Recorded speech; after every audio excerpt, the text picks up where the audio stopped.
Growing up, all my friends wanted to play cricket when I was 8-10 years old. I was never interested in cricket or mostly sports.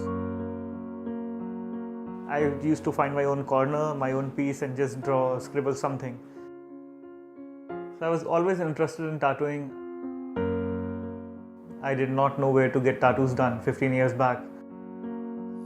So I got a machine imported from the States and started practicing on the practice skin. I did my first tattoo here and that's how it started.